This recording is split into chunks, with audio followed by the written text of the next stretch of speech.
Hi, this is James Connor, and I'm here again with Oscar Paul, and we're kind of looking at what's been going on in the world. Of course, there's a G20. There's some issues with Trump in America, but we'll get into it. How are you doing, Oscar? Oh, we're doing great. Thank you, James. Yeah, so just looking at things, the headlines, especially today, they're having to do with Trump and this whole aspect of what's going on with Trump and the deep state and Russia. And you had some thoughts on those that you were telling me before. Yeah, it's all over the news. You can't turn on the news in America, because as everybody knows or doesn't know that, about 90% of all the news is very anti-Trump. So they think they got him now, but they got him through his son. So apparently, the New York Times had a series of articles talking about how Donald Trump Jr. Got contacted by a Russian government working agent, a lawyer, and said that she had some information about the Clinton Foundation and the Clinton, scandals, and Trump answered and enthusiastic, and he and some of the other campaign people met with this woman. It turned out to be a big nothing burger, and she basically was lobbying for some changes in U.S. law. But, Trump Jr. did not disclose this on the campaign disclosures, which is federal law. And so basically all the news, I don't know, I'm not a lawyer, but the news are saying he violated federal law by not disclosing that he met and or was influenced by an agent. And Trump Jr., I should say, released all the emails. They don't read very well. He was very enthusiastic to meet, and I don't think it's really horrible stuff. However, it doesn't look good. And since there's a lot of people, Mueller and everybody else, trying to get Trump impeached, they could potentially twist this in a way which would help toward those goals. The other interesting part of this story, James, is that how did the New York Times get a hold of these emails and this story? Well, 2 weeks ago, the former FBI Director James Comey was seen entering the New York Times building, and he has a friend who keeps tweeting, and big stuff is coming out about Trump, and finally it does. So I have an opinion. I have no evidence. I have an opinion that, and I think other people are thinking the same thing, that Comey had this information and leaked it to the New York Times. And this is where all this stuff is coming out. So again, I don't know because I'm not a legal expert or anything, but it definitely potentially can be used against Donald Trump Jr., which could be used, what the federal government does is it uses something like some law infringement against the person to get more information or play ball on something else. So, it could be some issue. And it definitely is getting blown up all over the media right now in the United States. So my take on that is a little bit, well, for example, so Comey, of course, everyone saw those pictures of him at the New York Times, but really to pass information, he doesn't need to go to the New York Times in person. So I feel like maybe that didn't look good, but at the same time, it probably was him discussing any number of things. For really passing a leak, I think he could think of something more clever than showing up in the New York Times and handing them a disc right there. But who knows? And there's this whole other aspect. Comey is and Loretta Lynch, all these people, they've done some very questionable things. And, at a certain point, it boils down to how much is the deep state after Trump? How much can he defend himself? How much can he go after people who are attacking him? It's, so I haven't seen the churn so much on this side being here in Europe at the moment, but of course I'm on the internet, etc. But at the same time, it just seems more of nothing. I mean, these guys have a lot of international business. They have contacts with people. There's a lot of small level, low level meetings that people have that I just don't know that they're so important. I don't even know if the this first guy that stepped down, if at the end there was really an issue there. He probably should have just stayed on. It seems like, yeah. So you think it's a big deal? It could go somewhere, but Well, it sounds like more of the same to me. it's not that, James. They've never had anything. This has been nothing that they found. So finally, they got a little something here, and they will try to use it if they really have a plan to get Trump out, and they think they can do it. So I just say they never had anything. Now they have a little something, and you are actually correct. Loretta Lynch, the former FBI Justice Department head, she basically did obstruction of justice by Comey's own admission in front of Congress. I'm sort of sick of this whole story, and we have to kind of follow it. But on the other side, Comey, basically leaking his personal conversations with the president, which is against FBI policy, that's a violation. Loretta Lynch meeting with Clinton and then telling the FBI director to not call it an investigation, but call it a matter. I mean, that's obstruction of justice. I mean, the other side is completely guilty of so many things. But unfortunately, Sessions has recused himself from the Department of Justice head now. And, Trump has all kinds of enemies, including a guy named Andrew McCabe in the FBI as like number 2 or 3. And so you don't know what can come out of this thing. This thing could go all kinds of ways that we can't even, imagine at this point. Anyway, it's a tiring story, so let's move on to something else, James. I want to hear about the G20 meeting. Who were those guys? So were they the same Berkeley guys? Did they fly over from Berkeley and go and mess up the beautiful city of Hamburg? So it's interesting because I was watching a lot of those videos and I don't know what I was expecting, but I got the impression there was a lot of German guys, a lot of European guys. And in a way, I thought it was interesting because it was such a low level. It was just like, what are these guys thinking? I mean, they were just like walking in the stores, kind of like you would expect a riot in Detroit to look like. Just kind of walking in the stores, faces showing in a lot of cases, right on the camera, picking up stuff, carrying it out. I mean, just a total waste. I assume they're going to catch a lot of those guys. I mean, if 4chan can track down that professor from I forget which college who hit the guy with a bike lock at Berkeley, I think they can track down some of these guys that were rioting in Hamburg. And it just seemed like such pathetic, snivelly shit. At least one segment of the German society, this kind of university crowd on welfare, man, they've like gone to new lows. And I hope there's a backlash too. And they deserve a backlash. They're asking for it. Well, does the German government, are they willing to go after and prosecute some of these people, or do you think they like this sort of anti-Trump and anti-globalist agenda? I mean, I'm not sure where the German government stands a lot these days. What do you think on that? You made a point last time when we spoke, going over the news, that they're not serious. They're saying they're anti-globalist, but in the end, they're working for the globalists. Right now, at least today, there was a lot of announcements in the German paper. Merkel came out and said we have to stand up against this leftist extremism. Plays good. There's an election coming up. At the same time, I've heard rumors from people saying that the German government has secretly supported the Antifa.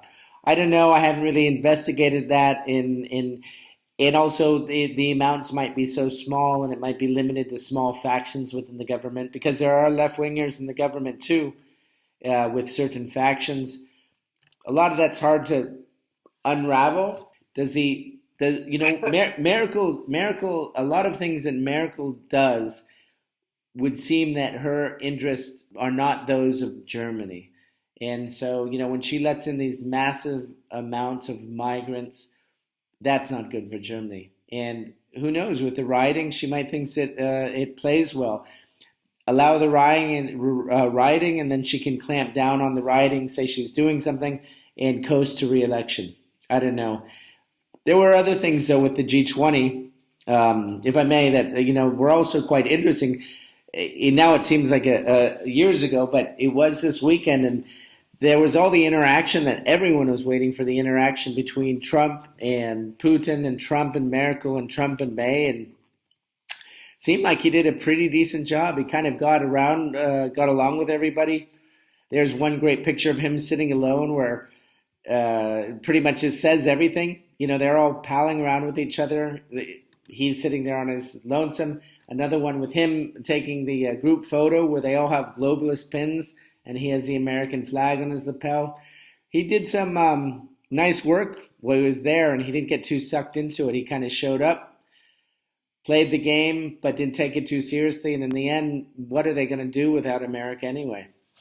Yeah, and the liberal media, of course, is really promoting this Australian reporter, and then piling on the meme of he was alone with no allies in the G20 and no friends, and so they're kind of going down this meme, and there's even cartoons of him sitting at a bar alone with Putin 3 chairs away. So it's funny how they're twisting this into this, but what I thought was great, and I think this is on Counterpost, was Patrick Buchanan, who's a great conservative writer. He was, he goes way back. He worked for the Nixon administration, but he basically wrote, okay, they're saying this, that Trump is alone, no allies. What is Trump? Trump is, right now, a little bit more nationalist, somewhat anti-globalist, and he is not part of this climate agreement. And is this, what if he's right against what he called the Merkel-Obama utopian world they were trying to create? And I thought it was a great article because that's really what it was. Obama and Merkel really worked together to create this, where we'll all be stacked and packed, doing our carbon footprint measurements and paying the taxes on it with no national borders, living next to every different kind of person that they ship in, and basically one world everything. And Trump didn't represent that, and Buchanan asked the question, what if he is absolutely right and those other 19 countries are wrong? And I thought it was a great article. I hope it's up on Counterpost. I think it is. Yeah, I agree a lot with that, and we tend to go back and forth a little bit about amongst ourselves, how genuine is Trump? Is he the real deal? Is he an American first nationalist, or is he just playing us? Is he part of the deep state? I don't know, but I get the impression if he's playing us, he's doing a good job because he says a lot of the right things at the right time. And another example of that before even the G20 was just showing up in Poland and saying, you guys have to protect the West. What you're doing is good. He gave a long speech. He hit points, some were better than others. But the main thing was he stood up on the world stage, and most importantly in Europe, and he said, we have to defend the West. No one else says that. No one else, at least of his stature. And I sure hope that Europe listened to that speech, because despite, you're right, a few weaker points, overall, it was a very Reagan-esque, beautiful speech talking to the Europeans. Hey, let's protect Europe. We have something great here, And I hope they listen. I know the Poles did, and God bless the Polish. And I think maybe Hungarians did, but I don't know if any of the others are listening. At least maybe a few are, because it was a very apropos speech for Europe. Yeah, I'm sure some people are listening, and some things are very interesting because, for one, in the Czech Republic, they're starting to push through open or concealed carry. I'm not sure, but basically loosening their gun laws so that Czech citizens can be armed in the case of, or more actually, it's a preventative measure, but in the case of terrorism, that there are a lot of armed Czechs. And this flies in the face of everything they want to do in Europe. They want to disarm everyone. They want to make a big collectivist union. And yeah, at least in the East, there's a lot of healthy resistance going on. So I think Yeah, people are listening. and James, I just have to say on that that I love the Czech Republic, and I've had so many good Czech friends, and the people are just lovely. And that made me really smile when I saw that they were basically allowing a Second Amendment, essentially reiterating it. They kind of had it all before, but they're reiterating Second Amendment type of situation for Czech Republic. And I was like, wow, you know, maybe that's the place I would move if I moved to Europe. It just made me feel all warm and fuzzy about Czech Republic. Yeah, My Czech friends. oh, and it's true. I mean, it makes a great impression, and they do have very liberal. Well, I'm not sure if liberal is the word, but they have gun laws in Switzerland. Basically, people serve in the military until they're 60, and they keep their guns at home. So there are countries in Europe where there are citizens with lots of guns, but not in the European Union. So this would be quite different. So it's a great thing. And Yeah, it's a fun thing, James. I'm sorry to interrupt, but if you ever at a party, let's say in California, and these people that want to take all the guns away from the law-abiding citizens and allow the criminals and the crazy police to have guns, well, you say to them, so, well, is it just because America's different, or is it because, we have so many guns? And they say, well, it's the guns, it's the guns. I said, well, do you know of any other countries that have as many guns per capita as the United States? And they're like, well, some third world country maybe. And I said, okay, well, how about Switzerland, which pretty much has a per capita gun ownership same as the United States, and the crime is basically nil. Well, if you watch the cognitive dissonance on their faces, it's unbelievable. And then you hit them with a couple more if you feel like having some fun. You say, do you know who the leaders were that took all the guns away from their populations? Okay, well, Mao did, Stalin did, Hitler did, and that just, their faces are really upset after I tell them some of this information. So anyway, tyrants always disarm their populations, then they abuse them. So it's kind of fun to do, but it's a tough one for the liberals out on the West Coast to handle. Yeah, just a very interesting one that the Hungarian government is basically sanctioning Soros and calling him sort of an enemy of the state. And there's been a lot of flap. They closed down a school that Soros is funding because he basically was acting as a nefarious operation in their opinion and brainwashing their kids. And I really like how they fought against the ultimate globalist Soros. But interesting thing happened. There was a Israeli politician who started criticizing Hungary about that.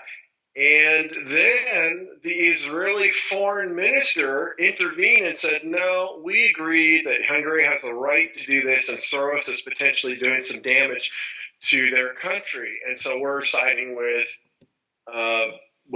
Hungary rather than George Soros, which I thought was really interesting, and I can't really explain. And I don't know if anyone had a thought there, but it is interesting. George Soros grew up and was born in Hungary. He was Jewish. He claims he doesn't believe in God, but and he worked as a kid. He faked it as a Christian kid and worked for what was the equivalent of the SS Youth or some version of that, whatever it was in Hungary. So I don't know what to think of this, but this is very interesting and inexplicable. I mean, unless you have an explanation for it there, James. Yeah, but so that particular aspect, I mean, I think that's great that they came to to back up the Hungarian government. What I did see though that I thought was funny is so they have a poster campaign in Soros's pictures all over Budapest at least. So they have this campaign, and I saw something on the BBC where they were talking about how this horrible right-wing government was slandering this great world philanthropist, and I'm just thinking, wow, God, what side is the BBC on? I mean, it's so transparent how hard left they are, how globalist they are, how controlled they are. Yeah, so Soros, I mean, not such a great guy, but the BBC, just when they come out swinging on one side, that's just so hard. I think some people call them the Bolshevik Broadcasting Corporation. Fits it. I haven't heard that, but that's pretty good. And remember, it's always the Bolsheviks in the end that have done most of the harm to the world. Yeah, in some ways, I think you can leave a lot at their doorstep. So many things that have gone wrong just started with communism somewhere, getting traced back to 1917 or 1918 in Russia. But on that Yep. note, I think we'll wind it up. Thanks for Great. thanks for talking us, and thanks everyone for listening. Join us next week, and we'll kick things around a little bit more. Thank you.